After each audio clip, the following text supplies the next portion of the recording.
Just a few minutes ago, I was watching Until Dawn, and I was like rewatching the series. It's a good game. You guys should go play it or watch it.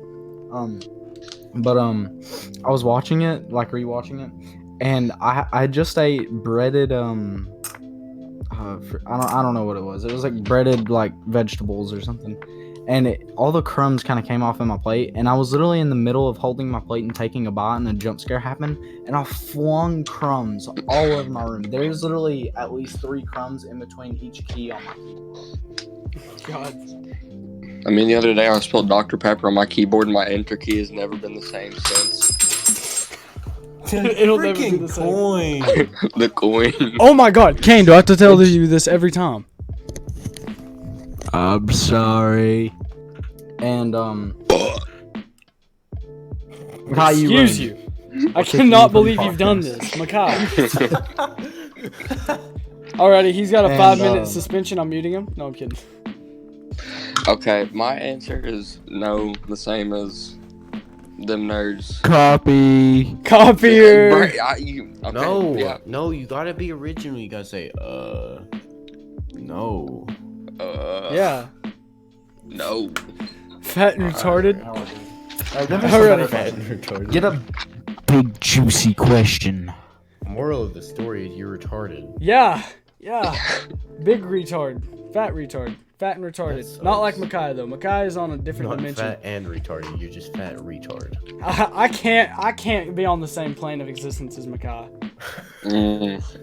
Honestly, okay, in the freaking podcast, in the second podcast that we did with him, if you just go back and listen to it and just not take anything he says seriously, he just sounds like the biggest retard on the planet.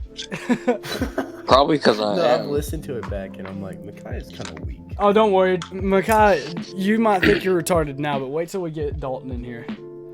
Yeah, dude, I can't wait to get Just wait until we get Dalton in here. You will feel like a high IQ man. We're gonna get. Okay, don't spoil anything. It's gonna be the best. It's gonna be the best. All right. Okay, my turn. No one cares about your opinion, Makai. So let's move on. Next question. Yes, Makai, speak. Okay, so basically, when was this? Like during the summer? Yeah, it was during the summer. Okay, well, basically, I was like, hey, I want to have like everybody over, and so my house, there's like a bunch of fields near it that you can just kind of drive around on like 4-wheelers or whatever, and so everybody gets to the house, and everybody had been there for about like 20 minutes or so, and I'm like, okay, let's go riding around on the 4-wheelers. Okay, well, Makai is like, yeah, I've drove a 4-wheeler before, I know what I'm doing. Well, I have this huge 650 Grizzly 4-wheeler. And wait, no, that's not the one he It was picked, Dalton's. I was driving Dalton's. Yeah, Dalton's. Dalton's bad brakes. Okay, Makai, I just wanted to go ahead and say this. I rode his 4-wheeler the next day, and it did not have bad brakes. No, bad brakes. Okay, boomer. More Even like Dalton you agrees don't know they how to have pull bad the lever. brakes. Well, anyway, so we started riding around in the field, and keep in mind, it's very tall grass and it's wet. And also, it's a little bit sloped around this like corner that you go around. It's not really a sharp corner; it's just a little bit of a corner, but it's like it's sloped upward a little bit. It's a corner you should never go fast around, ever. Yeah. So And keep I did in mind, that. everybody had been in my house for about 20 minutes now, and Makai just comes around the corner going full speed with TJ on the back, I think, wasn't it? Yeah. It was TJ. Big And drag. he comes around the corner, and I think he tried to drift or something, and he hits the brakes, and he turns sideways and keeps sliding on the wet grass, and it flips and just lands on his leg, and the 4-wheeler is on its side, just on his leg, and this thing weighs like, how much would you say? About 500, 600 pounds. It's a whole lot of metal. So this thing is literally just crushing his leg, and TJ just got kind of flung off of it, but Makai is still under it, and TJ is just, we're over, me, Austin, and the rest of them was just over at this other part of the field. Like Yeah, around doing the wheelies corner and Kane where fell we- off the 4-wheeler. Okay, yeah. Literally the same time we done this, I sat on the back of the 4-wheeler, and Austin freaking popped a wheelie, and I fell off of it and just hit my head so hard on the ground. I still remember the pain. It wasn't even pain; it just jarred my head so hard. And so both of these literally happened simultaneously. And keep in mind, we're at kind of opposite ends of the field, and plus it's around the corner, so we don't even know that either of these things happen.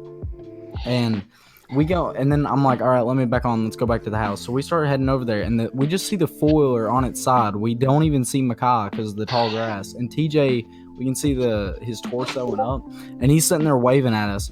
And Austin's the one driving the four-wheeler. Carolyn is on the back seat, and I'm literally just sitting on the guardrails on the back. And Austin just jumps off the four-wheeler, doesn't set it in park or anything. He just kind of, he slowed it down enough to where it wouldn't, like, just speed off and kill me. But he just jumped off, and then I jumped off, and we ran over there and pushed it off of him. So basically, if you just go really technical with it, Makai ran himself over with a four-wheeler. And so, Makai got run over by himself. Yeah, so we made fun of him at school because he ran himself over. No, but the thing though is TJ tried to push it off, and the thing is that my knee was against where you put your foot, and the spokes come out, and it like cut my. Yeah, the knee little as the he was little pushing it. the little thing, like, I don't even know what they're called. It's just called that there's foot like a grip. little, foot grip. The foot grip was literally just on Makai's leg, so he has this like scar on his leg to where it like kind of cut it a little bit. So Yeah, and I basically, had the moral of foot grip story- imprint on my leg, Moral of the story: don't run yourself over, and don't be a retard on four wheelers. Be safe. and don't have PTSD. Yeah, flashbacks. don't have 3 people on a four So wheeler. what- Moral of the What story: hurts your don't head? be Micaiah. Yeah, let me turn fat retard. This is gonna sound stupid at first. Okay, my entire family was in like New York or something, and like we all had superpowers. And then, no, Freaking just wait till cool. the end. No, there were superpowers, and then like it was like a superhero movie. It was like an Avengers movie. It was like the point. Micaiah Okay. wants to be an Avenger. No, this was like my You freaking- 7-year-old mom. You freaking 7-year-old Make-A-Wish kid. Okay, yeah. Dalton. Can you shut up? I want to explain. Okay, so like basically we were all like fighting this thing, and then like eventually like Describe the thing. Describe it. I want to know what it looks like. it was like a huge like it was like okay, imagine the devil is real. That's what it looked like. It had big What old does your horns. devil look like though? Big old horns, skeleton faced, red. It's like a red skull. But So it was a more- red like skeleton, but it had horns. horns. Yeah, you know that thing off Did of you like watch Thor? He-Man or something, No. bro? And okay, so next thing I know is that I look over and my mom's just getting flung through a building. And then like then you know how like in your basic like there's like you like get pushed into the ground from like the impact of being like pushed down. Yeah, like Yes. she's just getting pushed down to the center I'm of the so earth, and then confused. this is just the biggest like thing that I remembered, and then like yeah, and then I just watched her like die at like the center of the earth. Mine was like, I was 11, and I just played Mario 64 for the first time, and I had a dream that my mom was like locked behind that one door you need the key to unlock, and you have to beat like 100 levels. And this is the funny part to me. It's like, it's traumatizing because I just, like, my mom was gone. And then it's like, and I felt genuine fear. But it's funny because I just said screw it and left my mom to die. Oh my god. I just quit halfway through it. Every Not man worth for the hassle. himself. Am I right? Yeah. Bros Like, before I hoes. legit halfway through it, I just like, man, this stuff's too hard. I'm quitting. I just left her. You rage So quit basically you're because the saying you level was rage too quit. hard. I woke up and I cried and I told my mom that I left her to die in a nightmare.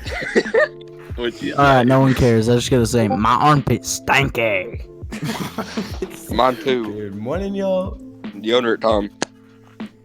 Okay. You guys are gonna, like, okay.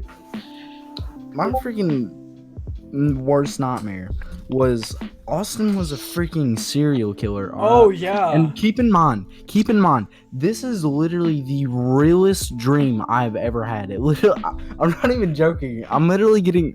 It's not like You get tears cold of sadness, but no, it gives me cold chills. It makes me break into a sweat, and my eyes start getting watery every time I even like start to even think or talk about it. Like, I don't know what it is. That dream was literally terrifying. Okay. Okay.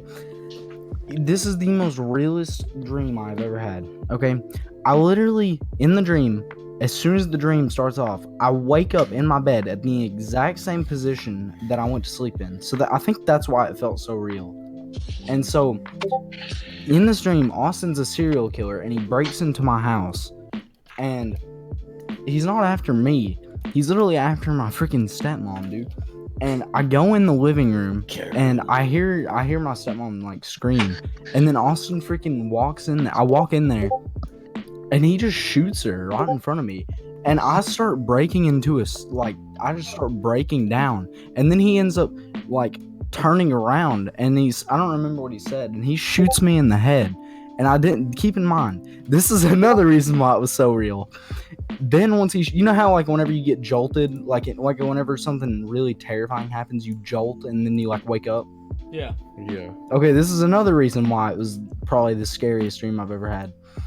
Whenever he shot me, that happened, but I didn't wake up. Another dream started, and it was literally the exact same dream, except I walk in. It was before he broke in. It wasn't before. He was just breaking in, and I realized that this time I have to stop it.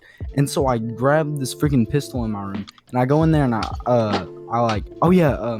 forgot to mention, like, whenever he freaking like shot her, I'm like, dude, why did you do this? And I'm like sitting there crying and stuff, and I'm like, dude, what is wrong with you? And I'm sitting there freaking out in this dream. And so anyway, like I wake up and I go in there, and he's in my living room, and he's about to go in there and do the exact same thing over. And so I shoot him. I shoot Austin. And it was like the worst feeling I've ever had, because Austin's like one of my best friends. And so I shoot Austin, and I freaking start holding him in my arms as he's dying. And he's like, I'm sorry, Kane. I don't know why I did it. And he dies in my arms, and I freaking jolt up. And this time I legit wake up, and I'm like, I'm literally in the biggest sweat. My covers are just soaked in sweat, and I'm literally terrified. Like, I didn't know what just happened. It was the worst nightmare I'd ever had. Sorry, man. Austin, what the frick kind of vibes are you giving me, dude? I'm sorry that I give you mom shooter vibes. Like, he literally just messed with me that whole day. Like, it was so just messed up. I don't know why I had that dream. Austin, what the frick? Dude, it's foreshadowing. I'm sorry. No, it is not. I'm not gonna do that. I would never. What the That's heck? what the serial killer Austin would say. Yo, Is that what you dude. said? I actually left something out of mine. Your mom. Oh. Not again. Not again. Not again. Well, I can cross that one off the bucket list. Oh my god. All right, Kane, go.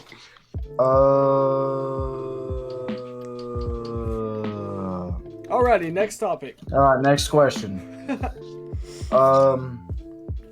Seriously, next question. Honestly, I don't know. Alright, next I question. just want to reach that peak of bitterness. The amount of I heard in that stab. No, what the fuck? I stabbed a Dairy Queen bag. That's why I said that. Probably. Mm-hmm. Like back in kindergarten, he gave me a freaking Tootsie Pop, and I actually went to licking at it in his class. I would just go like lick, lick, lick. I got to about like 40 something, and I was like, "Fuck this shit," and I just freaking bit through it and just chewed it up. So basically, you did what I did to my mom in my dream. Yeah, basically. So you were licking like 40 times, and then you just go in for the pop. Okay, guys. Okay, here's the real one. Do you guys like pineapple on your pizza? No. Yes. You guys are gay. I love Yeah, pineapple. me and Austin know it's a. Yeah. Dude, oh my gosh. Question earlier. Uh, My new general manager at Arby's is so freaking lit, right? So, we were talking about like how drive-through time and stuff was like really high and stuff, and he was like really mad about it. I was like, "Yo, bro, I got a deal to make with you." He was like, "All right, hit me up."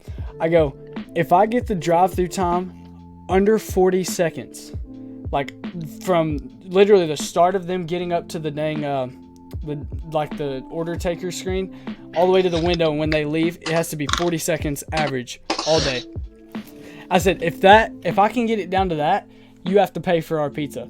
And he was like, all right, what about you? I said, if I don't, then I'll pay for the pizza. He's like, all right. And so we had everybody like pick out their favorite pizza. This was going to be about like $50. So I was really getting anxious about it. But I knew that his name's Brandon, right? I knew he was really fast on backline. So I knew I could actually get these orders out. In the end, we got out with like a 37. I didn't have to pay for pizza. And guess what? They had this like taco pizza and this freaking chicken parmesan pizza. It is the best stuff I've ever had in my life. Like, seriously, highly recommend it. Have you ever had a vegetarian pizza? They like... No, vegans are gay. Next question. Do you guys think aliens are real? How do you define alien life? Because if you're talking about like anything microscopically living, like just any organism, yes, I do believe. No. I mean, yeah, I'm pretty sure it's already been proven that Intelligent those like micro offer alternative to microscopic human organisms. But no, I don't mean that. I'm talking about like intelligent life that are like studying us or something. Well, the chances are actually they might be low, but given the scope and size of the universe, all those chances have a lot of time to like take place. So I do believe that there could be some other intelligent life. But reaching us would be highly impossible. They would have to be like a class 2 or 3 civilization. Yeah, top 3. The Maybe even top is it 4. Kardashev scale or whatever?